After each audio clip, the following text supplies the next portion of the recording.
नमस्कार दोस्तों, आज की कहानी का शीर्षक है बहन। बहन की शादी को 6 साल हो गए हैं। मैं कभी उसके घर नहीं गया। होली, दिवाली, रक्षाबंधन पर कभी कभी मम्मी पापा जाते हैं। मेरी बीवी एक दिन मुझे कहने लगी, आपकी बहन जब भी आती है उसके बच्चे घर का हाल बिगाड़ कर रख देते हैं। खर्च डबल हो जाता है और तुम्हारी माँ हमसे छुप छुपा कर कभी उसको साबुन की पेटी देती है, कभी कपड़े, कभी सर्फ के डब्बे और कभी कभी तो चावल का थैला भर देती है। अपनी माँ को बोलो यह हमारा घर है, कोई खैरात सेंटर नहीं। मुझे बहुत गुस्सा आया। मैं मुश्किल से खर्च पूरा कर रहा हूँ और माँ सब कुछ बहन को दे देती है।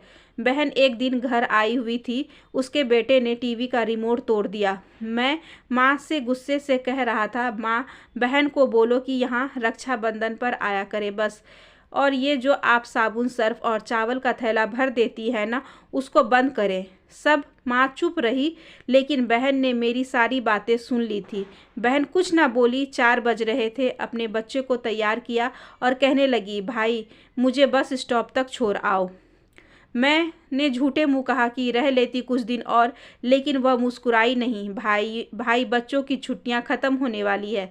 फिर जब हम दोनों भाइयों में ज़मीन का बंटवारा हो रहा था तो मैंने साफ इनकार किया। भाई मैं अपनी ज़मीन से बहन को हिस्सा नहीं दूंगा। बहन सामने बैठी थी, वह खामोश थी, कुछ ना बोली। माँ ने कहा, बेटी का भी हक होता है, लेकिन मैंने गाली देकर कहा, कुछ भी हो जाए मैं बहन को हिस्सा नहीं दूंगा। मेरी बीवी भी बहन को बुरा भला कहने लगी।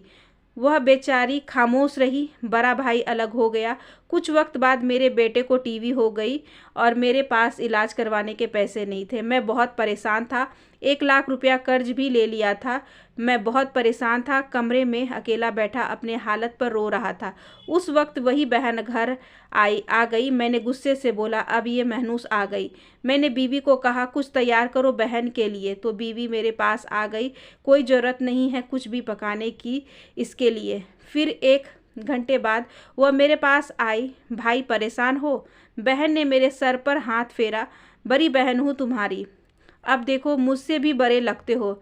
मेरे करीब हुई, अपने पर्स से सोने के कंगन निकाले और मेरे हाथ में रखे और आहिस्ता से बोली, पागल तू ऐसे ही परेशान होता है। ये कंगन बेचकर अपना खर्चा कर, बेटे का इलाज करवा। तो देख जरा क्या हालत बना रखी है तुमने शकल। मैं खामोश था, बहन की तरफ देखे जा रहा था। वह आहिस्ता से बोली, किसी को ना बताना कि कंगन के बारे में, तुमको मेरी कसम है। मेरे माथे पर बोसा किया और 1000 रुपये मुझे दिया, जो 150 के नोट थे। शायद उसकी जमा पूंजी थी। मेरी जेब में डालकर बोली, बच्चों को कुछ खाने के लिए ला देना, परेशान ना हुआ कर। जल्दी से अपना हाथ मेरे सर पर रखा, देख तेरे बाल सफ़ेद हो गए। वह जल्दी से जाने लगी। उसके पैरों की तरफ मैं देखा, टूटी हुई जूती पहनी थी, पुराना सा दुपट्टा ओढ़ रखी थी। जब भी आती थी वही दुपट्टा ओढ़ कर आती।